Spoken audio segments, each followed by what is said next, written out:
그죠? 여러분들 살다 보면 정말 착한데 이용만 당하고 사기당하고 그냥 고통스럽게 사는 사람이 있어. 그 사람한테 그래 너 그래도 착하게 살아 착하게 살아 착하게 살아 나 이렇게 착하게 살아 괴롭기만 한데 근데 또 한편 정말로 나쁜 짓만 골라 사는 사람들이 있어요. 그런데 보면은 아주 떵떵거리고 잘 살아. 저 사람은 나쁜 짓 하는데 저렇게 떵떵거리고 잘 사는데 난 착한데 이렇게 괴롭게 살아. 너 그래도 계속 착한 일 하라고 얘기할 수 있어? 이제 칸트가 가만히 있어봐. 그러게 그러면 안 되지. 그럼 안 되겠다 야. 착한 일을 하면서 끝까지 착하게 산 사람은 마지막 날 하느님이 거기에 대한 보상을 다 해준다. 악한 일을 한 사람은 마지막에 악한 대가를 다 치르게 한다. 우리 4대 교리에 있는데 상, 선, 벌, 악. 착한 일을 한 사람은 상을 받고 악한 일에서 벌 받는 거. 마지막 날이요. 착한 일을 한 사람은 거기에 합당한 보상을 하나님이 다 해주셔요. 근데 악한 일만 하고 나쁜 짓만 골라서 하고 요즘 텔레비 보면요. 정말로 내가 보기에는 아니 돈이 여러분 한 20억만 있으면 되지 않아요? 20억? 아유 시부님 20억이라도 2억이라도 있었으면 좋겠어. 2억이라도. 근데 뭐 무슨 전임 대통령이 뭐 그 추징금을 뭐 2천억인가 뭐 했는데 그 중에 많이 냈더라고요. 231억을 아직 안 냈대요. 231억을. 나는 그 앞에 200자만 빼고 31억만 좀 내갖고 좀 참 저는 그 요즘 전 대통령, 전임 대통령들 그 추징금 안 내는 거 보면은요, 참 가슴이 아파요. 아무리 출세하고 대통령이 되면 뭐예요? 끝이 얼마나 비참해요. 여러분들 그렇게 사는 게 나아요? 정말로 양심의 하느님 뜻에 따라 그냥 행복하게 사는 게 나아요. 요즘은요, 출세하는 거, 여러분들 옛날에 못 먹고 못 살 땐 출세하는 게 좋았어요. 출세했어야 돼. 억울하고 분해갖고. 근데 요즘 집에 차 없는 사람들 없어요. 옛날에 여러분들 아침에 자고 일어나면 밤에 목마르면 먹으려고 물 떠놓은 거 꽝꽝 얼어있어요? 안 얼어있어요? 나도 어렸을 때 아침에 그냥 물 먹으려고 보면 이게 꽝꽝 얼어있어요. 옛날에는 웬만한 집들은 다 그랬어요. 근데 요즘 어때요? 다 먹고 살면 이제 출세 안 해도 돼요. 나는 출세하는 거 하나도 안 부러워요. 우리나라 대통령들은 다른 나라 대통령에 비해서 끝이 좋은 대통령이 하나도 없어요. 지금까지. 정말 그렇지 않아요? 뭐 그냥 그 사랑하는 그냥 중앙정보부장한테 그냥 마지막에 총 맞아 죽고 두 대통령은 감옥에 가고 또 두 대통령 아들들 다 감옥에 갔어. 아들들. 그렇잖아요. 또 한 대통령 그냥 바위에서 뛰어내려서 돌아가시고 그냥 또 그냥 요 최근에 대통령은 그냥 아들이 안 되니까 형이라도 다녀오라고 그냥 형 보내고 그냥 참 뭐가 좋아요? 출세하는 게 그냥 양심껏 사는 게 제일 좋아요. 양심껏 사는 게. 그러니까 여러분들 출세하는 거 하나도 부러워하지 말고. 어쨌든 착하게 산 사람은 상을 받고 악하게 산 사람은 벌을 받아야 된다는 거예요. 그러기 위해서 누가 있어줘야 된다? 하느님이 있어줘야 된다. 하느님이. 여러분들 어느 날 거미가 나뭇가지에서 쫙 줄을 타고 내려와갖고 집을 졌어요. 쫙 집을 졌어. 이 육각형 정방향으로 싹 집을 졌어. 이 큰 나뭇가지 미치니까 공간도 넓고 이 거미줄을 쳐놓으니까 뭐 나방도 와서 붙고 파리도 와서 붙고 그냥 돌아다닐 때마다 너무 기분이 좋은 거야 거미가. 그래서 그거 다 거미줄로 말아서 침해갖고 발라갖고 그냥 때 따라 철 따라 찾아 먹으니까 이 거미가 너무 행복했어요. 근데 오늘같이 이렇게 안개가 자욱한 날 거미줄 손을 보려고 쫙 다녀봤어. 근데 끊어진 것도 있고 이러는데 하늘로 이렇게 줄이 하나 나 있는 게 눈에 거슬리는 거예요. 이게 뭐지? 이건 다른 거미줄하고 연결도 안 돼 있어갖고 여긴 파리도 안 붙겠네? 나방도 안 붙겠네? 이런 쓸데없는 줄은 끊어버려야지. 자기가 나뭇가지에서 타고 내려온 그날을 까먹은 거, 이 거미줄이. 거미가. 그래갖고 그냥 그 거미줄을 딱 끊어버린 거야. 끊으니까 어떻게 돼요? 땅바닥에 떨어져갖고 그냥 지나가는 짐승 발에 밟혀서 자기도 죽고 그 화려한 넓은 거미줄도 다 요절이 나는 거죠. 여기 계신 저나 여러분들 누구 타고 내려왔어? 하느님 타고 내려온 거예요.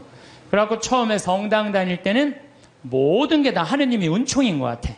그래갖고 하느님한테 감사도 드리고 매일 미사 참여도 하고 주일 미사도 가고 막 돈도 또 너무 잘 벌려. 성당 나가다 보니까 하느님 축복 받아갖고. 근데 벌려도 너무 많이 벌리면 문제가 돼요. 왜? 주일날도 아까우네. 내가 이거 주일날 가게 문 안 닫고 나가면 돈 더 벌 수 있을 텐데. 아, 돈에 살살 눈이 멀으면 어떻게 돼요? 헌금 내는 것도 아까운 거야. 주일 헌금 내는 것도 아까운 거야. 요즘 신천지에서 이제 천주교 교우들 그만 포섭하라고 명령 떨어졌다고 그러더라고요. 여러분들 그거 알아요? 몰라요? 신천지에서 천주교 신자들 많이 포섭해 갔는데 아이 헌금을 1,000원밖에 안 낸대잖아요. 그래갖고 신천지에서 명령을 내렸대. 이제 천주교 신자 포섭하지 말아라. 그래서 이제 뭐 신천지 때문에 스트레스 받을 거 하나도 없어요. 예. 오늘도 황창현 신부님의 말씀을 통해 행복한 노후를 위한 해안을 얻어가시길 바랍니다. 황창현 신부님의 행복 특강 바로 시작하겠습니다. 아, 여러분들 여행 많이 다녀보셨죠? 네. 외국에 여행 다닐 때 참 기분 좋아요. 선글라스도 끼고 카메라도 가슴에 딱 메고 돈주머니도 허리에 꼭 앞으로 차고 모자도 쓰고. 제가 3년 전에 파티마로 성지순례를 가게 됐어요. 한 60분, 전국에 60분하고 성지순례를 가게 됐어요. 전국에서 오니까 시간들이 다 각자잖아요. 2시간 전부터 모이라고 그랬는데 착한 사람들이 참 제 시간에 다 왔어요. 그래갖고 이제 다 이제 여권 수속을 하고 다 들어갔어요. 한 분이 안 오는 거, 한 분이. 목포에 있는 분이 아무리 기다려도 다 들어갔는데 그래서 나하고 이제 우리 가이드하고 초조하게 전화를 해서 어디쯤이냐, 차가 막힌다, 빨리 와라. 그분이 딱 도착을 했어요. 그런데 비행기 수속 거의 이제 한 20분 전에 도착을 하셨어요. 근데 정말 멋있게 하고 왔어요. 뭐 선글라스도 그냥 까만 거 끼고 막 모자도 하고 막 카메라도 막 또 캐리어도 막 2개 막 여권 내놓으라고 여권. 그랬더니 이분이 막 뒤지더니 여권을 안 갖고 왔다는 거, 여권을. 여러분들, 아무리 준비해도 여권이 없으면 가요, 못 가요? 못 가요. 발을 아무리 물론, 조금 더 일찍 도착을 하면은 여권을 빨리 만들 수가 있어요. 근데 그분은 너무 늦게 도착한 바람에 결국은, 그분은 다시 발길을 돌려서 목포로 갈 수밖에 없었어요. 남들은 기분 좋게 파티마를 향해서 성지를 떠났는데 그분만은 여권을 준비하지 못해갖고 비행기를 탈 수 없었어요. 여러분들 이 세상 정말로 열심히 살았어. 막 돈도 열심히 벌고 애들 출세도 막 시켰어. 그래갖고 그냥 다 살다가 이제 죽었어. 죽었는데 베드로 성인이 여권 내놔라, 여권. 너 하늘나라 여권 내놔라. 근데 너무 바삐 살다 보니까 성당 갈 시간이 없었던 거야. 먹고 사는데 바빠갖고 하느님을 잊고 산 거야. 나 여권이 없는데요? 그러면 뭐라 그래요? 여권이 없으면 비행기를 탈 수가 없다. 그럼 그때서 아무리 땅을 치고 통곡을 해도 우린 갈 수가 없어요. 마태복음 25장에 이런 얘기 나오죠? 어리석은 처녀 5, 슬기로운 처녀 5. 아니 이렇게 신랑을 이렇게 기다리고 있는데 슬기로운 처녀는 등잔에다가 기름을 준비했어요. 근데 이 어리석은 처녀는 등잔에다 기름을 준비했어요, 안 준비했어요? 준비하지 않았어요. 신랑이 온다 막 졸다가 깨어나갖고 슬기로운 처녀들은 등에 불이 있었어. 그래갖고 신랑을 맞이하고 갔는데 이 깜깜한 어둠에 있던 어리석은 처녀들은 아이 우리 기름 좀 나눠줘라, 신랑 좀 찾게. 그랬더니 슬기로운 처녀들이 뭐라 그래요? 우리가 나눠주면은 우리도 모자라고 니네들도 모자란다. 니네들 빨리 가서 가게에 사갖고 와라. 그래갖고 그냥 가게로 쫓아가고 왔는데 신랑은 이미 어떻게 됐어요? 들어갔어요. 끝나는 거예요. 여러분들 신랑이 아무리 좋으면 뭐예요? 준비가 안 돼 있는데. 예수님이 아무리 좋으면 뭐예요? 내가 예수님을 맞이할 준비가 돼 있어 없어요? 준비가 안 돼 있는 사람은 요들 많아 적어요? 너무 많아요. 저는 이런 생각 많이 해요.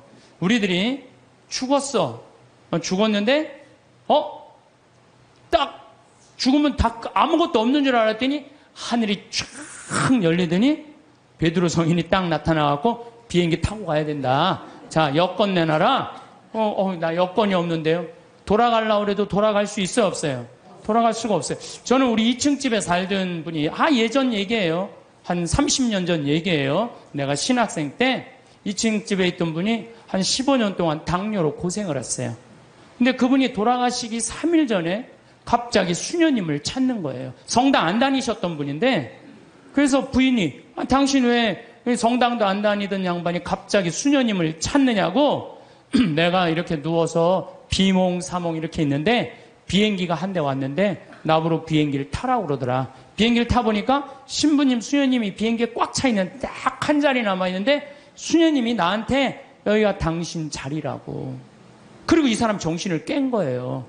성당 평생 안 다녔는데 꿈에 신부님, 수녀님이 꽉 차 있는 비행기, 이제 당신 데리고 올라갈 비행기라고. 그래갖고 이분이 수녀님 득달같이 불러갖고 병자성사, 대세 받고 병자성사 받고 성체까지 영하고 돌아가셨어요, 이분은. 그분은 하늘나라 여권 마지막에 챙긴 거 안 챙긴 거예요? 챙긴 거예요. 그래서 싹 올라간 거죠. 우리 인생 살면서 정말로 중요한 거 빼먹고 사는 사람들 많아요. 그게 뭐냐면 바로 신앙생활이에요, 신앙생활.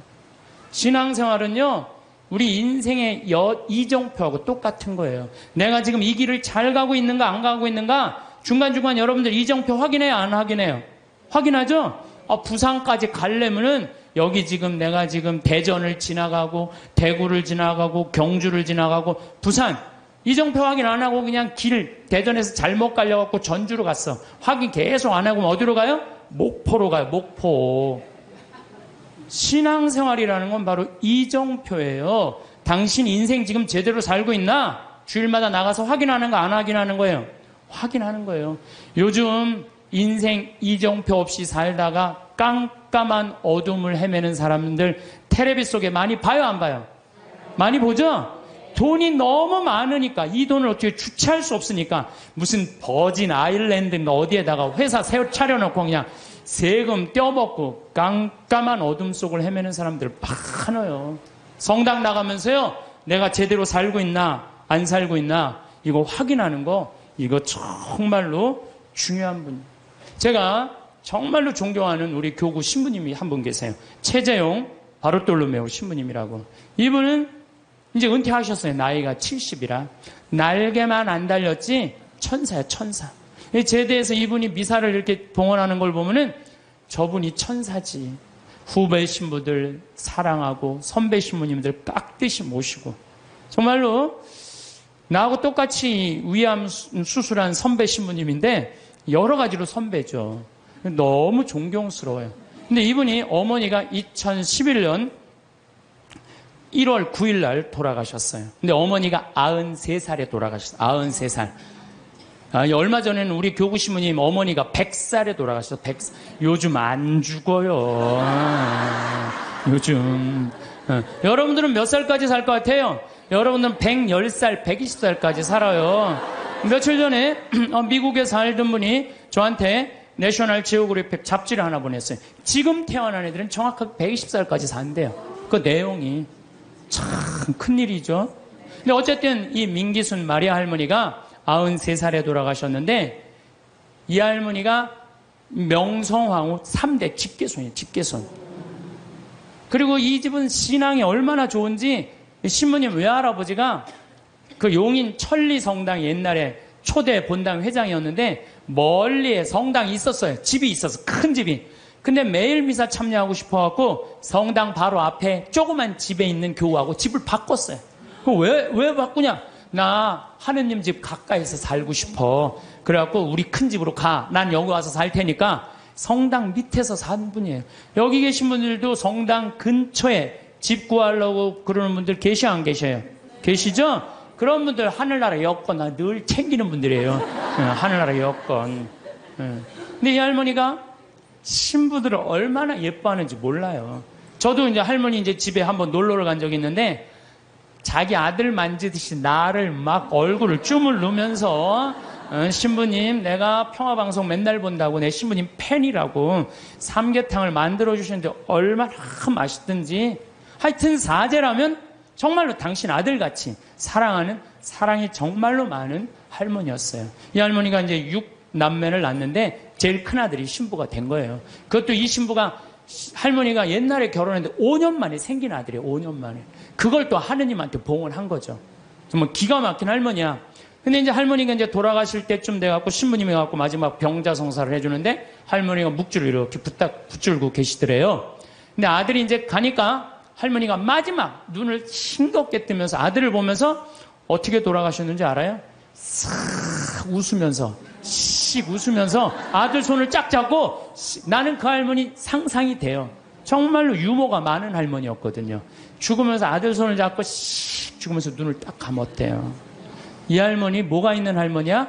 하늘나라 여권 있는 할머니예요. 나 이제 어디로 떠난다? 하늘나라 여행 떠난다. 평생 하느님 믿고 살았으니 그 하느님 떠난다. 그리고 아들 손을 잡고 싹 웃으면서. 난 또 그렇게 죽는 사람 세상에 처음 봤어요. 죽으면서 싹 웃으면서 죽는 사람 몇 명이나 될 것 같아요? 그렇게 많지 않아요. 여러분들도요, 평생 하느님 열심히 믿었잖아요? 그럼 돌아가실 때 어떻게 돌아가실 수 있어요? 어떻게? 나 이제 못 탄다? 하늘나라 비행기 탄다. 싹 웃으면서 돌아가실 수 있어요. 저는 그게 참 저한테 굉장히 묵상거리예요. 하늘나라 여권 있는 사람들은요, 죽는 게 하나도 안 무서워요. 이제 비행기만 타면 어디로 가? 하늘나라 올라가는 거야. 근데 뭐가 무서울 게 있다고. 안 죽으려고 빠둥빠둥거리고 그래요. 나 조금 있으면 이제 하늘나라 타고 올라가는 건데. 헌금 내는 것도 아깝고 교무금 내는 것도 아까운 거야. 11조 내는 것도. 더욱이 내가 돈이 많으니까 성당 질 때마다 회장들이 와서 더 내라고 그러네. 신부님도 날 보면 더 내라고. 그냥 점점 성당이 부담스러운 거. 내 돈 뺏기는 것 같으니. 그래서 점점 성당을 나가기 싫어. 근데 새로 본당 신부님이 오셨는데 마음에 안 들어도 너무 마음에 안 드는 신부님이 온 거야. 강론도 정치 얘기만 하고 사회 얘기만 하고 마음에 안 드는 거야. 냉담 핑계로 최고로 좋은 핑계가 뭐예요? 본당 신부예요. 나 본당 신부가 마음에 안 들어서 성당 안 나간다. 여러분들 본당 신부가 여러분들 하느님하고 인연 끊는데 그게 이유가 된다는 건 말이 안 돼요. 본당 신부가 마음에 안 들면 보좌 신부 미사에 나가면 되잖아요. 그렇잖아요. 아니 보좌 신부도 마음에 안 들면 옆 성당 나가면, 요즘 성당이 얼마나 많아요. 조금만 가 옆 성당인데 그게 뭐가 이유가 돼요. 아니 그 옆 성당도 마음에 안 들면 명동 성당에 가면 명동 성당에. 그건 다 냉담의 핑계예요. 성당이 어둡다, 뭐 강론이 길다, 다 냉담의 핑계야. 그래갖고 딱 줄을 끊어버렸어. 그러면은 어떻게 돼요? 내가 그동안 쌓아놓았던 모든 게 한순간에 끊어지는 거예요.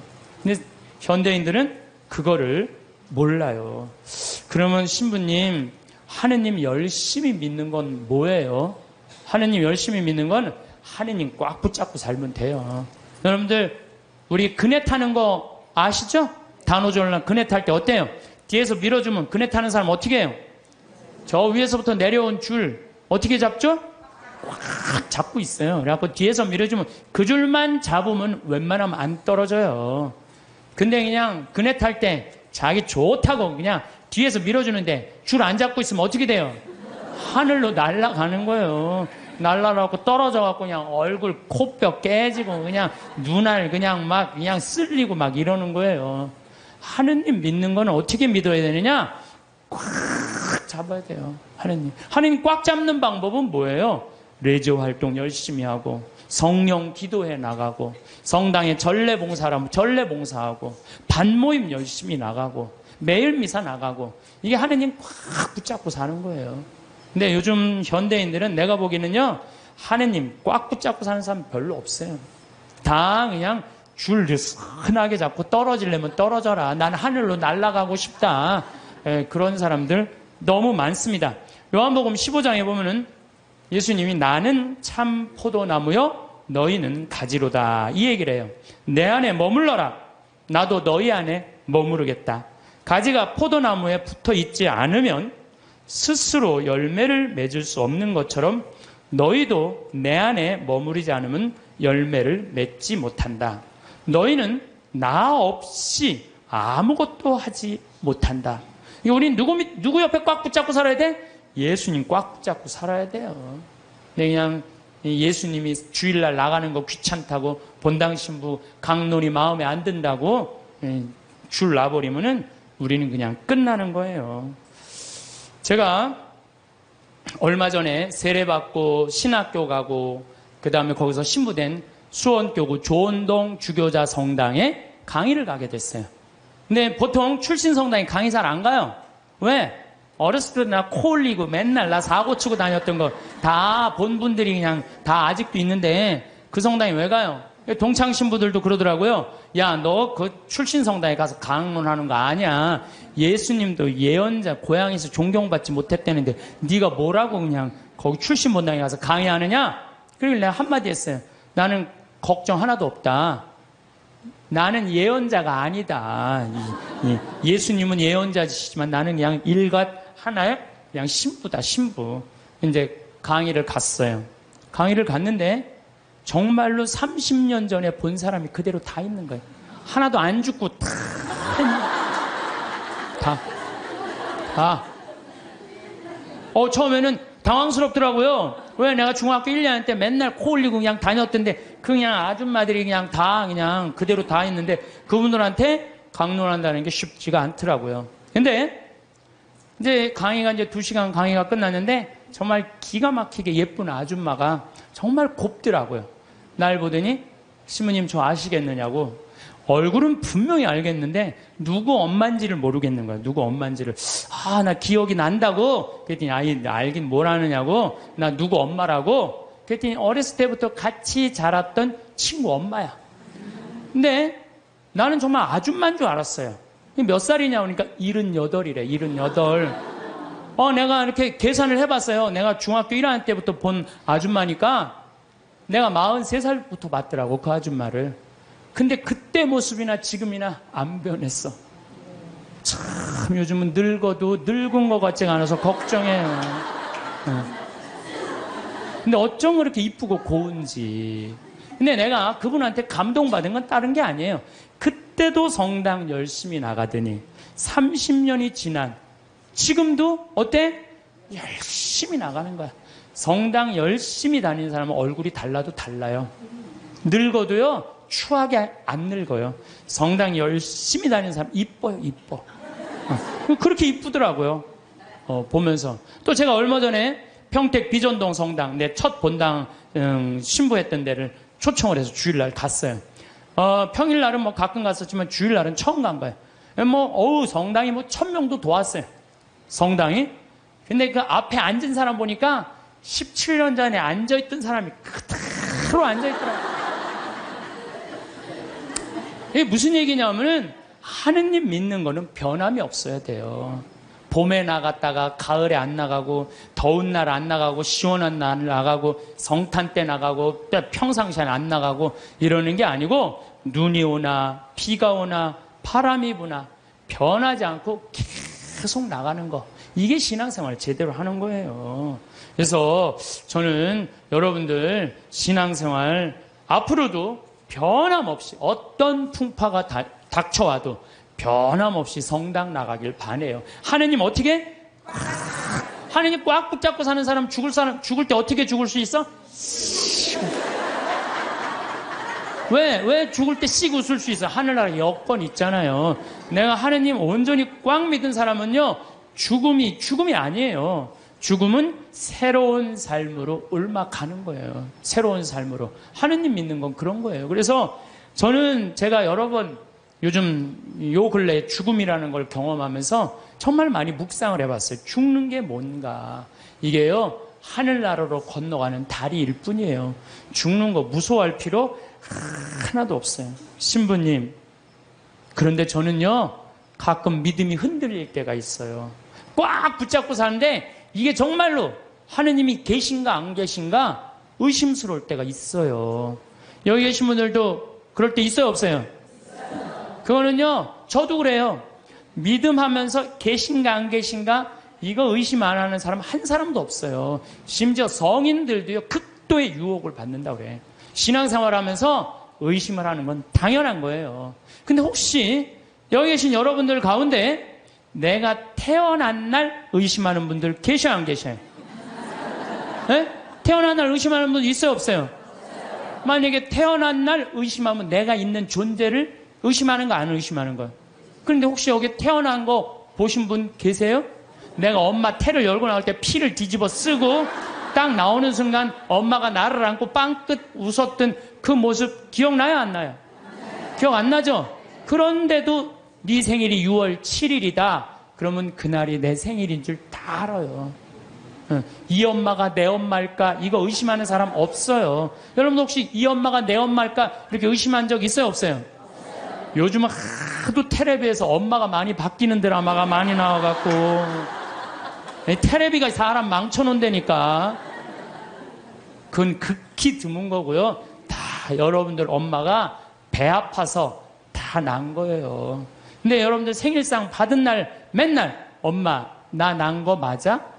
이놈의 새끼야 내가 너 배 아파서 났어. 내가 너 난 거 믿어. 근데 내가 본 적이 없어서 난 믿음이 안 생기는데 생일 받아 먹을 때마다 엄마 나 난 거 맞아? 그럼 엄마한테 두들겨 맞아 안 맞아요? 두들겨 맞아요. 평생 저 엄마가 내 엄마일까 의심하는 사람은요 엄마하고 깊은 사랑을 나눌 수가 없어요. 신앙도 똑같아요. 하느님이 나 빚어 만드는 거 나 본 적 없어. 그래도 내가 너를 빚어 만들었다. 하느님이 그렇게 말했으면 믿어야 돼 안 믿어야 돼? 믿어야 돼요. 근데 그냥 맨 하느님 미사 할 때마다 하느님 계신 거 맞아? 맞아? 맞아? 이러면 하느님한테 두들겨 맞아? 안 두들겨 맞아요? 하느님한테 두들겨 맞아요. 더욱이 우리 하느님은 당신의 아들을 역사 안으로 보내셨어요.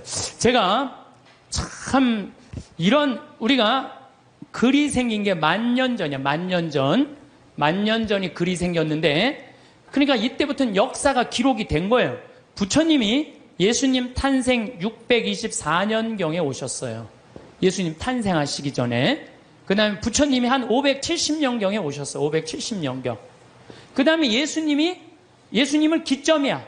BC라는 게 Before Christ. 예수님 오시기 전 570년에 공자님이 오셨고, 예수님 오시기 전 624년경에 부처님 오셨어요. 그 다음에 이제 AD, 이거를 기원 후란 안노 도미노라고 그래요. 이게 안노 도미노. 예수님의 해라는 거예요. 주님의 해라는 뜻이야. 그리고 마호메트는 몇 년에 왔냐면 571년에 왔어. 571년에. 예수님이 기점. 예수님 탄생 624년. 나는 여러분들 혹시 공자님 의심하는 분들 계세요? 역사 안에 오신 거? 의심 안 하죠? 공자님 왔다 가시고 거기에 다 있잖아요. 공자님 얘기요. 부처님 혹시 여러분들 왔다 가신 거 의심하는 분들 계세요? 없어요. 시달타라고 왕으로 왔다 갔어요. 예수님도 역사 안에 왔다 가고 마호메트도 역사 안에 왔다 갔어요. 근데 가끔 정말로 무식한 종교 지도자를 만나는 정말 어처구니 없는 사람들은 부처님 없다 이거야. 공자님 없다 이거야. 마호메트 없다 이거야. 우리 예수님만 있다 이거. 예수님만. 이건 말도 안 되는 얘기예요. 선택의 문제. 예수님, 부처님을 그러면은 예수님 오기 전에 있던 사람들은 구원 하나도 없어요? 여러분들 한번 생각해봐요. 예수님 탄생하기 전에 인도에 있는 사람들은 하나도 구원 못 받아요? 한번 생각을 해봐요. 가끔 정말 어처구니 없는 사람, 그런 사람 구원 못 받는데 그거는 하느님이 결정할 일이지 내가 결정할 일이 아니에요.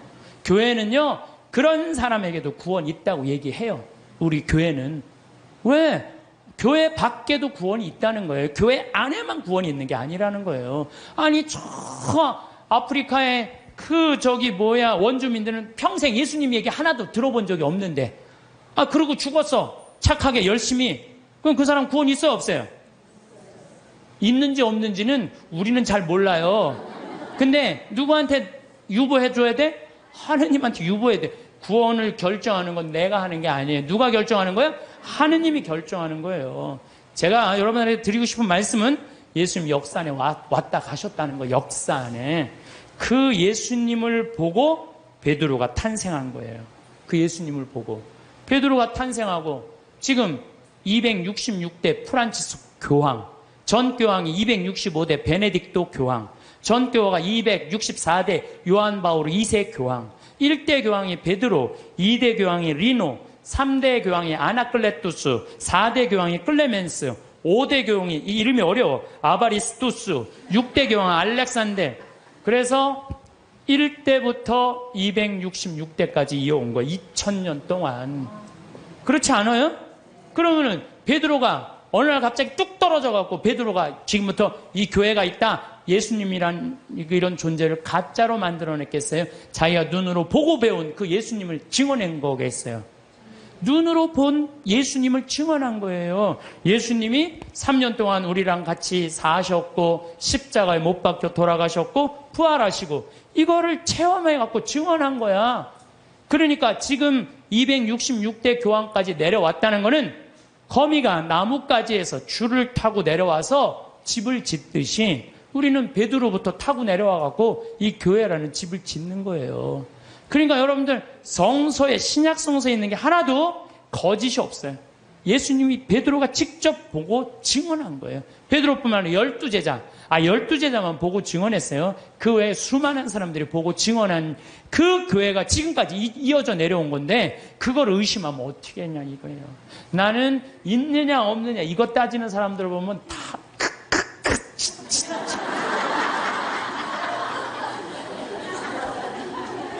가슴이 답답해요. 어떻게 그렇게 의심이 많아요?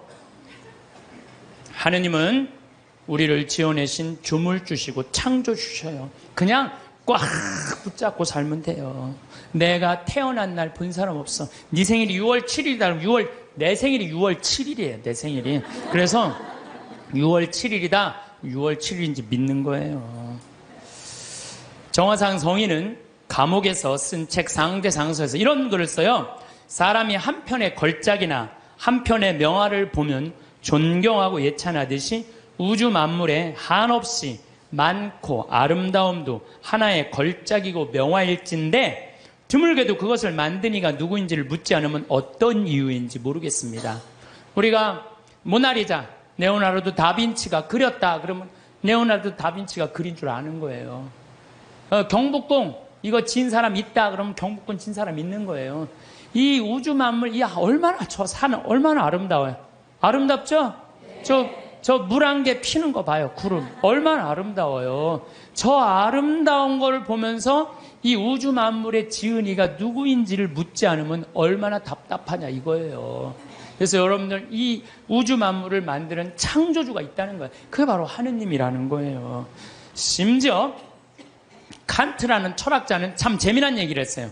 뭐 그 사람이 순수이성 비판, 실천이성 비판, 판단력 비판 그런 철학 이렇게 두꺼운 걸 썼어요. 근데 그 내용 중에 하나가 절대 도덕 명령이라는 걸 해요. 사람은 무조건 착한 일을 해야 된다. 이걸 자기 철학 논리에 주장을 해요. 그런데 가만히 보니까 정말로 착하게 사는데 이용만 당하고 괴로운 사람 있어요, 없어요? 있죠? 세상 만물 질서정연하게 돌아가는 이유도 질서의 하느님께서 세상의 질서를 세워주셨기 때문에 우리가 살 수 있는 거예요. 이러한 증거로 하느님의 존재를 알 수 있으며 하느님의 은총이 온 세상, 온 만물에 또한 태어나 죽는 날까지 우리에게 머물러 계시니 저는 이 말 정말로 인정해요. 하느님의 은총이 온 세상, 온 만물에 머물러 있는 거예요. 여러분들, 지금 어젯밤에 비가 여기 강원도에 한 10mm 정도 왔어요. 비가 1mm 오면은요, 경제적인 효과가 280억이래요. 기상청에서 발표했더라고, 얼마 전에. 10mm가 오면 얼마가 오느냐면 2,800억이 하늘에서 쏟아지는 거예요. 그 여러분들 비한테 반말하면 안 돼요.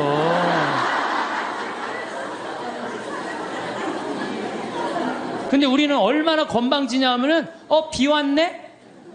비 오고 있네? 이게 말이 돼요? 비 오시네. 비 오시네. 빈님 오셨네 이래야지. 비 왔네가 뭐예요? 내가 우리 여기 지금 고추를 2만 포기를 심어놨어요. 3,000평에다가. 근데 10일 동안 빈님이 안 오셨어요. 그러면은 10일 정도 안 오면요 말라요.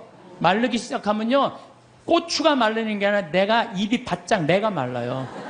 감자, 옥수수 지금 3,000평, 5,000평 다 심어놨어요. 근데 어젯밤에 이렇게 누워서 자는데 빈님 오는 소리가 들리더라고요. 난 미소가 싹 젖이는 거예요. 하느님 감사합니다. 우리 고추들이 싱싱하게 자랄 수 있도록 빈님을 내려주셔서 감사합니다. 사실은 저 빈님한테 존댓말 하는 사람만 물을 쓸 수 있어요. 막 반말하고 비 왔네. 아유 지겨워 짜증나. 빈님이 오시는 게 얼마나 중요한데 그걸 지겹다 그래. 농민들한테는요 저게 생명이에요. 생명. 만약에 저걸 내가 한번 재작년인가 3년 전에 배추밭에 가을 마른 장마가 왔어요. 가을 동안 한 번도 빈님이 안 오셨어. 저 강물을 터서 하는데요. 그 전기, 노력, 돈이 얼마가 들어가는데요. 그걸 전국적으로 다 한다고 생각을 해봐요. 그러니까 1mm 오면요 280억 내려주시는 거 맞는 거예요. 그러니까 우리 빈님을 해도 어떻게? 빈님 오시네. 감사해야 돼요. 더욱이 우리 여기 지금 이 어두움을 밝히기 위해서 등을 켜놨잖아요. 이거 돈으로 하려면 지금 얼마예요? 우리 한 달에 전기세 500만 원 나가는데 이 큰 건물 유지하려면은. 근데 낮에 태양이 비춰갖고 온 세상을 밝혀주잖아요. 그걸 전기로 쓰려고 생각을 해봐요. 돈이 얼마가 될 것 같아요? 빈님 공짜로 쓰지, 태양빛 공짜로 쓰지. 이걸 공짜로 쓰면서도 하느님의 이 은총을 저버리면 어떻게 하냐 이거예요. 지금 여러분들 더워갖고 저 에어컨 지금 틀어놨잖아요. 저 에어컨만 틀면 우리가 100만 원, 150만 원 전기 확 올라가요. 근데 저 우리 생태마을 앞에 나가면 느티나 바람이 싹 불으면 기분이 얼마나 좋아. 그 바람을 마저도 감사한 거야. 그걸 에어컨 바람으로 만들어내려면 원자력 발전소 그냥 26개 다 가동해도 못해요. 우리는요 정말로 걸을 때나 눈을 뜰 때나 잠을 잘 때나 공기는 또 어때? 내가 또 이 스킨스쿠버 다이빙해요. 그 물속에 들어갈 때 30분 그 마시는 그 공기통 사는 게 3만 원이에요. 3만 원. 30분 마시는데 3만 원 들어요. 3만 원. 근데 여러분들은 지금 하루 종일 공짜로 얼마나 돼요? 이게 여러분들이 저 앰뷸런스에 실려갈 때 그 산소호흡기 되면 그건 더 비싸요. 36만 원인데 36만 원. 그러니까 그냥 하루 24시간 숨 공짜로 쉬면은 여러분들 거의 1,000만 원 280억 내려주시지 1,000만 원 공짜로 내려주시지. 그런데 이게 감사하지 않고 살면은 이게 어찌 된 일이냐 그 얘기예요. 하느님 은총 없이 되는 일 하나도 없어요. 하느님의 그 은혜를 저버릴 수 없음은 아들이 어버이 덕에 먹고 그 집에 살며 그 살림을 쓰면서 함부로 제가 잘난 체하며 부모를 무시하며 섬김과 근본을 갚는 뜻을 모르면 효도입니까? 불효입니까? 여러분들 태어나갖고 엄마 아버지 세간살이 써요 안 써요? 쓰죠? 엄마 아빠 밥솥 쓰고 엄마 아빠 방 쓰고 엄마 아빠 거실 쓰고 엄마 아빠 전기 다 쓰는 거 아니에요? 전화기. 그런데 그 엄마 아빠한테 감사하지 않으면 효도냐 불효냐 이거예요. 그것처럼 우리는 하느님 세간살이 쓴다 이거예요. 나무, 저 빈님, 태양, 바람 다 하느님 세간살이야. 그걸 쓰면서 감사해야 된다 이거죠. 저는 여러분들도 다 하느님 은총 속에 살았지만 저는 특별히 하느님 사랑받고 산 신부예요. 제가 2010년 4월 6일 날 위암 수술했어요. 위를 3분의 1을 잘라냈어요. 위를 3분의 1을. 내가 그렇게 방송에 나가서 그렇게 위암 수술했다는데 말할 때마다 놀라는 거 보면 난 또 놀라요. 내가 전국적으로 이렇게 수술했다고 얘기해도.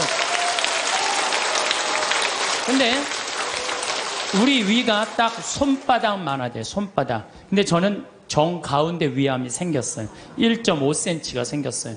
그러더니 의사가 요 밑에 생겼으면은 밑에만 자르면 되는데 위에 생겼으면 위에만 자르면 되는데 정 가운데 자르면 위로 5cm 아래로 5cm 잘라야지 더 이상 전이가 안 된다는 거예요. 그래서 3분의 2를 잘라야 된다고 잘랐어요. 근데 우리 위는 음식을 받아들이는 부분이에요. 아래는 음식을 빻는 부분이야. 빻는 부분. 나는 근데 빻는 부분을 자른 거야. 빻는 부분을. 그러니까 음식을 먹으면은 옛날에는 위가 알아서 빠졌어. 그래갖고 소장으로 보내줬어. 소장에서는 흡수만 하면 돼. 근데 이제 음식을 먹으면 어떻게 되느냐? 바로 이제 잘라갖고 이 12장하고 바로 소장으로 내려가는 거예요. 근데 내가 우리 몸이요, 여러분들 제가 항상 강의 때마다 얘기하죠. 이 몸 자체 여러분들 이거 다 돈이에요, 돈. 정말 기가 막힌 거예요. 우리 시각 장애우들 내가 얘기하잖아요. 시각 장애우들 눈 하나 이거 갈아 끼는데 얼마 들어? 1억 들어, 1억. 2개 갈아 끼면 2억이야, 2억. 지금 나 눈 뜨고 쳐다보고 있는 분들 2억 깔고 지금 쳐다보고 있는 2억 깔고. 아니, 내가 해보니까 이게 다 돈이라는 생각이 들어요.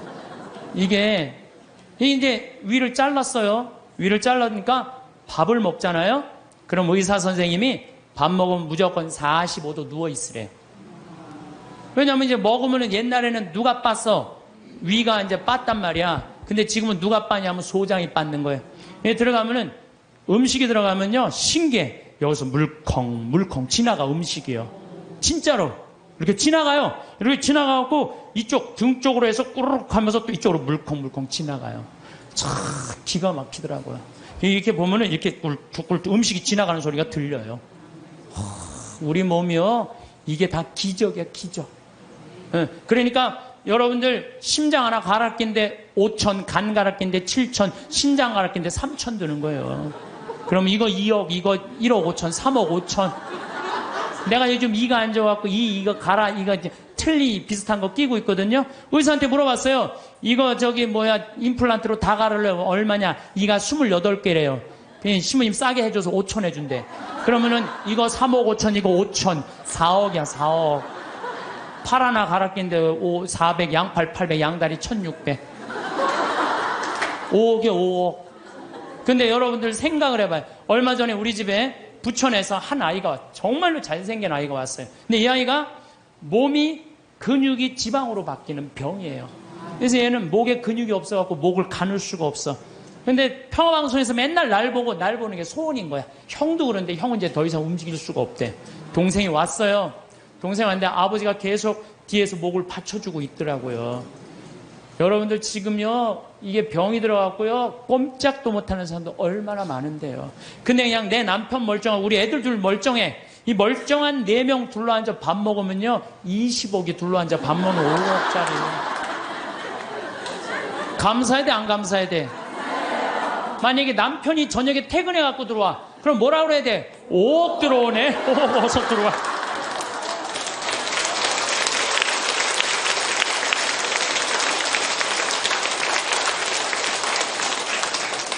근데 제가 수술하고 20일 만에, 20일도 아니네, 14일 만에 우리 직원들이 수술하고 강의를 다 취소해놔야 되는데 딱 하나를 취소를 못한 거예요. 그래서 난 수술하자마자 2주일 만에 강의를 하루 종일, 그것도 2,000명 앞에서 강의를 했어요. 근데 이렇게 강의를 하고 밥 먹고 누워 있어야 되는데 밥 먹자마자 강의를 하면요, 위가 그렇게 아픈 거예요. 꼬맨 데가 계속. 근데 2년 내내 아픈 거, 2년 내내. 근데 작년 여기 온 우리 PD 선생님하고 같이 작년에 이스라엘에서 초청을 했어요. 이스라엘에서 초청을 해갖고 예수님 걸어가신 길을 가자는 거예요. 예수님이 딱 27년 3월 26일 날 나자렛에서 떠나갖고 갈릴레아로 갔대요. 27년 3월 26일 날. 근데 내가 작년 3월 26일 날 거길 간 거예요. 그 떠난 날, 역사적으로 떠난 날 거기 나자렛에서 예수님이 두루마기를 펴서 뭐라 그래요? 오늘 이제 기름이 부어갖고 묶인 이들에게는 해방의, 눈먼이들에게는 빛을, 가난한 이들에게는 해방을, 이렇게 얘기를 하잖아요. 이게 오늘 나한테 이루어졌다. 그러니까 저놈이 목수의 아들 아냐? 그러니까 예수님 뭐라 그래? 의사의 내병이나 고쳐라. 니네들 그러겠지만은 사렙다 부인 나만 다 났을 때 다 이방인들 고쳐줬다. 그러니까 그냥 동네 사람들이 열받아갖고 예수님 멱살 끌고 추락산이라고 그러고 시험산이라는 데 끌고 내려갖고 밀어 떨어뜨리려고 그래. 근데 그 시험산이 몇 메타냐면 370m 정도 돼요. 높이가. 남산이요 270m예요. 근데 시험산에 거기 예수님 밀어 떨어뜨리려는 데는 거기서도 출발한 거예요. 가보니까요 밑에 돌이 그냥 엄청나게 많더라고요. 예수님 거기서 밀어 떨어뜨렸으면 예수님 뼈도 못 추렸어요. 진짜로. 내가 작년에 이건 좀 계속 얘기하겠지만은 내가 거기 와서요 예수님 만나고 왔어요. 그냥 성서를 막연하게만 생각을 했는데 그 예수님을 보니 그 자리에 현장에 가보니까요 살아있는 예수님을 만나는 거야. 그래갖고 그냥 거기서 또 이제 같이 떠난 거지. 예수님하고 제자들이 이제 길을 헤치고 갈릴레아로 가셨다. 루카복음 4장에 그렇게 나와요. 나자렛에서 시험산에서 밀어 떨어뜨려야자 그들을 가로질러 갈릴레아로 가셨다. 갈릴레아까지, 나자렛에서 갈릴레아까지가 60km야. 60km 동안 예수님 생각하고 걸은 거죠. 근데 위암 수술한 놈이 배는 아파 죽겠는데 맨날 걸으니까 배가 아파요, 안 아파요? 잘 때마다 아픈 거예요, 배가. 요 얘기는 내가 다음 시간에 내가 하도록 하겠습니다. 감사합니다.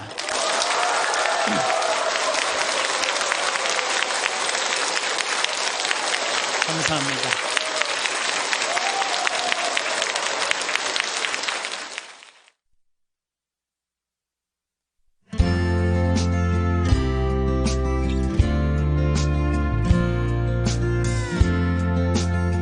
중소기업 대표로 은퇴 3년 차인 박모 씨. 회사에 있을 때 일도 곧잘해서 열심히 키웠던 아끼는 후배가 있었다고 합니다. 그 후배가 부친상을 당했다는 연락을 받고 먼 거리였지만 아내와 함께 몇 시간을 운전해 갔는데 손님도 문상객도 거의 없다시피 하여 1시간을 넘게 둘이 앉아 있다가 왔다고 합니다. 서울에서 출발해서 가다 보니 낮 시간대에 도착해 다른 손님들이 거의 없었고 분명히 후배도 나와 인사를 나누고 조의금 또한 두둑히 넣었는데 무슨 이유에서인지 장례식장을 다녀온 후로 별다른 인사나 연락 한 통 없어서 굉장히 실망했다고 토로한 적이 있습니다. 함께 회사 생활을 할 때는 간이며 쓸개며 다 빼줄 것처럼 귀찮을 정도로 옆에 찰싹 붙어서 이것저것 물어보고 살갑게 굴더니 이제는 은퇴하고 더 이상 만날 일도 없고 나에게 잘 보일 일도 없어서 그런가 싶어서 굉장히 섭섭하고 속상했다고 털어놓았는데요. 많은 50, 60대 분들이 현역 시절에는 그래도 나름 잘 나가고 인간관계도 좋았는데 은퇴 후 사람 간의 관계가 멀어지거나 계속 관계를 이어가기가 어렵다고 말합니다. 그래서 오늘은 은퇴 후 절대 만나지 말아야 할 사람들에 대해서 살펴보겠습니다. 은퇴 후 만나면 안 되는 사람 첫 번째는 다녔던 회사 사람들입니다. 은퇴 이후에도 다니던 회사 사람들과 꾸준하게 연락도 하고 가끔 모임도 가지는 게 노년에 외롭지 않고 서로 좋은 거 아니냐고 말씀하시는 분들도 계실 텐데요. 사람들은 흔히 직장에서 맺은 인간관계가 은퇴 후에도 지속될 것으로 기대하곤 합니다. 회사에서 가깝게 지내면서 물심양면으로 도와주고 잘해줬다면 그런 생각을 더더욱 하게 될 텐데요. 하지만 은퇴를 하게 되면 이해를 바탕으로 한 인간관계는 마치 쌓아놓은 모래성과 같아서 만남이 자연스럽게 줄어들 수밖에 없습니다. 여러분들도 은퇴 후 현재 연락하고 있거나 만남을 유지하는 전 직장 동료가 거의 없으실 겁니다. 휴대폰에 저장된 연락처만 훑어봐도 그렇습니다. 직장 동료나 일적으로 만난 사람들을 제외하면 딱히 연락할 사람이 남아있지 않는 것이 현실일 것입니다. 특히 우리나라의 경우 직장에서 보내는 시간이 하루 중 가장 많습니다. 이 말은 가족들보다 직장 동료들과 더 많은 시간을 보낸다는 의미인데요. 그렇다 보니 내가 퇴직을 했더라도 허전함과 외로움에 다녔던 회사 후배나 동기에게 자연스럽게 연락을 하게 됩니다. 요즘 회사는 잘 돌아가고 있나, 그 직원도 아직 회사에 있냐 등등. 이제는 나와 전혀 상관없는 이야기를 하게 되지요. 계속해서 이런 내용으로 전화를 하게 되면 받는 사람 입장에서도 부담스러워져서 어느 순간 전화 받는 것을 꺼리게 될 수도 있습니다. 또 은퇴 이후 여기저기서 오는 경조사 연락 또한 큰 부담으로 다가오는데요. 은퇴 이후 수입은 3분의 1로 줄지만 경조사를 일일이 챙기다 보면 빤한 수입으로 가랑이가 찢어집니다. 현실적으로 노후 대비가 제대로 되어 있지 않은 시니어들이 대다수이기 때문에 이 문제는 노후 생활비 사용에 큰 타격으로 다가옵니다. 한 조사에 따르면 50대, 60대 은퇴자 31명 중 16명이 경조사비를 가장 부담스러운 지출로 꼽았습니다. 이처럼 은퇴 후에도 경조사비에서 자유로운 사람은 별로 없습니다. 이들은 한 달에 적게는 10만 원, 많게는 100만 원의 경조사비를 지출한다고 하는데요. 그러다 보니 피부로 느끼는 체감 경조 부담이 현역 때와는 비교할 수 없을 만큼 커집니다. 또 유독 정이 많은 우리나라 사람들은 정 때문에 또 미래에 대한 투자로 여기면서 어쩔 수 없이 경조사에 참석하고 지출을 단행하지만 사실 돌려받는 금액은 평생 내가 뿌려놓은 돈의 절반도 안 된다고 합니다. 꼭 경제적인 부분만 문제가 되는 것은 아닌데요. 나는 그래도 먼 곳까지 시간 쓰고 마음까지 써서 다녀왔는데 준 만큼 돌려받지 못한다면 배신감마저 들게 됩니다. 특히 다녔던 회사 사람들 같은 경우 친인척과는 다르게 경조금 받을 땐 좋았지만 은퇴 후 경조사를 알렸을 땐 나 몰라라 하기 십상이라는 겁니다. 이제 볼 사이도 아닌데 굳이 해야 하나 라며 그냥 안면 몰수하는 사람들도 태반입니다. 한 가지 분명한 점은 노후의 경조사 지출 문제를 현역 때와 같이 접근하면 믿었던 사람에게 상처받고 내 호주머니가 거덜나는 건 시간 문제라는 사실입니다. 세상사 모든 일이 내 마음 같지가 않습니다. 나는 경조사에 꼬박꼬박 참석하고 부조도 체면 생각해서 부족하지 않게 넣었는데 모든 사람들이 내 마음 같지는 않은 법이지요. 노년의 경조사비 지출을 이제부터라도 현명하게 대처하셔야 됩니다. 내가 꼭 챙기고 싶은 경조사가 있다면 굳이 먼 곳까지 참석하기보다는 부조금만 보내는 것도 한 가지 방법입니다. 끊임없는 경조사비 지출에 고민 그만하시고 당장 은퇴를 하고 나면 앞으로의 내 노후를 홀로서기 할 준비를 하셔야 합니다.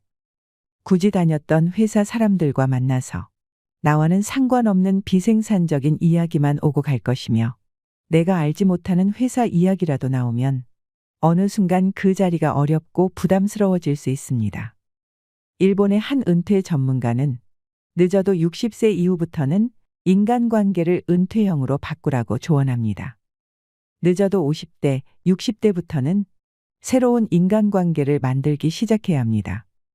아시다시피 인간관계라고 하는 것이 하루아침에 갑자기 만들어지는 것은 아닙니다. 내 곁에 좋은 사람을 두고 좋은 영향을 받고자 한다면 그 사람에게도 꾸준하게 관심과 사랑을 베풀어야 합니다. 나이 들수록 어떤 사람을 곁에 두냐에 따라 내 노후의 질이 달라집니다. 이 말은 누구라도 부정하지 못할 텐데요. 끼리끼리라는 말 들어보셨을 겁니다. 지혜로운 사람을 곁에 두는 것은 무엇보다 길어진 노후의 시간을 어떻게 보내느냐 하는 문제와도 직결되어 있습니다. 그럼 대체 새로운 인간관계는 어디에서 만들어야 되냐라고 물어보시는 분들이 계실 텐데요. 그것은 바로 내가 사는 인근이 될 수 있을 것입니다. 한창 회사 생활을 할 때는 내 거주지 주변을 둘러볼 기회가 별로 없습니다. 은퇴 후 노후를 보낼 지역을 찾았다면 이제는 대부분을 그곳에서 머물게 되기 때문에 이 라이프타운에서 좋은 친구나 인연을 만드는 것이 무엇보다 중요합니다. 구체적인 방법으로는 근처 복지관이나 도서관, 지역센터에서 운영하는 각종 프로그램에 참여해보는 것이 좋습니다. 또 파크골프나 탁구, 그림 그리기 등 자신과 잘 맞는 활동을 꾸준히 하다 보면 비슷한 가치관이나 관심사를 가진 친구를 만나게 될 가능성이 높습니다. 노후에는 가족과 보내는 시간도 중요하지만 가족과는 별개로 친구와 노후를 보내는 것 또한 무척 중요합니다. 은퇴 후 만나면 안 되는 사람 두 번째, 돈 얘기하는 사람입니다. 일반적으로 은퇴를 하고 나면 그동안 모아둔 노후 자금도 있을 것이고 퇴직금과 같은 목돈이 생길 수 있기 때문에 아마 이 시기가 어쩌면 살아가면서 수중에 돈이 제일 많은 순간이 될 수 있습니다. 이 퇴직금이란 목돈은 내가 퇴직하고 나서 새로운 인생을 이모작할 때까지 버티라고 주는 돈이라고 볼 수 있는데요. 퇴직하기 전까지 고정적으로 들어가는 생활비가 있을 텐데요. 예를 들어 한 달 생활비로 300만 원씩 쓰던 것을 퇴직 후 절반 이상으로 줄여야 될 수도 있습니다. 물론 퇴직금 외에도 모아놓은 현금성 자산이 많고 연금도 매달 4,500씩 꼬박꼬박 들어온다면 앞으로 남은 노후가 크게 문제 없겠지만 앞서 말씀드렸다시피 대부분의 은퇴자들은 노후 준비를 충분히 해놓지 못한 분들이 더 많습니다. 그런데 당장 은퇴 후 목돈이 생기면 많은 사기꾼들이 달라붙습니다. 은퇴 이후에는 버는 것보다 그동안 모은 것을 지키는 것이 정말 중요합니다. 계속 돈을 벌지 않더라도 지키기만 잘해도 성공입니다. 내가 받은 퇴직금이나 노후 자금을 계획적으로 사용하지 않고 그대로 가지고 있으면 어떻게 알고 주변 지인들에게 연락이 옵니다. 초, 중, 고 동창들이나 생전 연락 없던 주변 사람들이 어디서 내 퇴직 이야기를 들었는지 갑자기 연락이 오기 시작합니다. 반가운 마음에 전화를 받아보면 갑자기 밥을 먹자고 합니다. 그렇게 밥을 먹으러 나간 자리에서 서서히 본색을 드러냅니다. 돈 애기를 꺼내며 내 말만 잘 들으면 큰 수익을 볼 수 있다고 사탕 발린 이야기를 합니다. 사귀는 사람의 간절함을 이용하는 심리전입니다. 내가 지금 퇴직 후 목돈은 있지만 언제 이 돈이 바닥날지 모르니 빨리 한 푼이라도 더 벌어야 한다는 조급함을 이용하는 것입니다. 특히 작은 친절에 고마워하고 자기 것을 내어주는 정이 많은 사람은 이런 사기꾼들에게 먹잇감이 되기 쉽습니다. 이건 결코 멍청해서가 아닙니다. 작정하고 속이면 속지 않을 사람이 얼마나 있을까요? 나는 당하지 않을 거라 장담할 수 있을까요? 따라서 은퇴 후 돈 애기를 꺼내며 쉽게 돈을 벌 수 있다고 하는 사람은 절대로 가까이 하시면 안 됩니다. 투자해서 돈 벌었다는 지인 차단.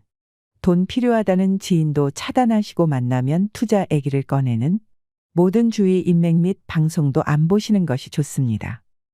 이 사람 저 사람 만나보고 다녀봐도 다 똑같습니다. 돈을 많이 벌 수 있다는 애기는 그 사람의 애기일 뿐 나와는 상관이 없습니다. 모든 재테크 투자가 나쁜 것은 아니지만 직장 생활만 주로 하셨던 분들은 퇴직 후 1에서 2년만 지나도 급한 마음에 뭐든지 해보자며 잘 모르는 분야의 지인 말만 듣고 투자나 사업에 뛰어는 경우가 많습니다. 이럴 때 절대 조급해하지 마시고 잠깐 여유를 가지고 천천히 준비하세요. 돈 1에서 200 벌기는 어려워도 1억 날리는 것은 순식간입니다. 우리가 젊다면 잃어도 다시 복구할 기회가 있지만 50대 이후에는 한 번 쓰러지면 다시 일어나기가 매우 어렵습니다. 그래서 나이가 들수록 사람을 가려서 사귀어야 합니다. 사람을 가려서 사귀라는 말이 좀 냉정하게 들릴 수 있습니다. 그래도 조금만 생각하면 상식적인 말입니다. 모르는 장소에 가서 정체도 모르는 음식을 입에 넣었다가 크게 탈이 날 수 있습니다. 사람도 아무나 만났다가 똑같이 탈이 날 수 있습니다. 은퇴 후 경조사를 가려서 가야 되는 이유를 노후자금 측면에서도 얘기할 수 있는데요. 첫 번째는 재정관리 문제입니다. 은퇴 후 재정관리 문제는 매우 중요한 주제이며 경조사에 함부로 참석하지 말아야 하는 이유 중 하나로 꼽히는 이유를 더 깊이 이해하기 위해서는 몇 가지 구체적인 요소를 살펴볼 필요가 있습니다. 두 번째는 고정 수입의 감소. 은퇴 후에는 월급이나 사업소득 같은 고정적인 수입이 줄어들거나 사라지게 됩니다. 대다수의 은퇴자들은 연금, 퇴직금 혹은 저축해 놓은 자산을 바탕으로 생활비를 충당하게 됩니다. 이 경우 수입의 범위가 한정되기 때문에 지출을 관리하는 것이 매우 중요합니다. 경조사에 자주 참석하게 되면 예상치 못한 지출이 반복적으로 발생하여 재정 계획에 차질을 빚을 수 있습니다. 세 번째는 예산 초과 위험. 경조사에 참석할 때마다 경조사비, 교통비, 식사비 등이 들게 됩니다. 이러한 비용이 누적되면 은퇴 후 한정된 예산을 초과하는 상황이 발생할 수 있습니다. 특히 가까운 친구나 친지의 경조사라면 더욱 부담스러운 금액을 지출하게 되는 경우도 많습니다. 이로 인해 은퇴 후 계획된 예산이 어긋나거나 생활비의 압박을 받게 될 수 있습니다. 네 번째는 비상자금 확보의 중요성. 은퇴 후에는 건강 문제나 병원비, 주택 수리 비용 등 예상치 못한 상황에 대비한 비상자금이 반드시 필요합니다. 경조사에 자주 참석하고 그에 따른 경비를 과도하게 지출하면 비상 상황에 대비한 자금이 부족해질 수 있습니다. 은퇴 후 생활에서는 비상자금을 충분히 확보하는 것이 매우 중요하기 때문에 지출을 최소화하고 불필요한 경비를 줄이는 것이 필요합니다. 다섯 번째는 투자 및 자산 관리. 은퇴 후에는 남은 자산을 현명하게 관리하고 가능하다면 안정적인 수익을 얻기 위한 투자 계획을 세우는 것이 중요합니다. 하지만 경조사와 같은 예상 외의 지출이 잦아지면 투자에 사용할 자산이 줄어들거나 기존 자산을 매도해야 하는 상황이 발생할 수 있습니다. 이러한 경우 장기적인 재정 계획에 악영향을 미칠 수 있으며 자산의 안전성을 위협할 수 있습니다. 여섯 번째는 지출의 우선순위 설정. 은퇴 후에는 지출의 우선순위를 명확히 정하고 자신에게 가장 중요한 곳에 돈을 사용하는 것이 중요합니다. 경조사 참석은 물론 중요한 사회적 활동일 수 있지만 그것이 자신의 건강, 주거, 일상 생활비와 같은 필수적인 지출보다 우선시되어서는 안 됩니다. 또한 친구나 가족과의 관계를 유지하는 다른 방법을 찾는 것이 바람직할 수 있습니다.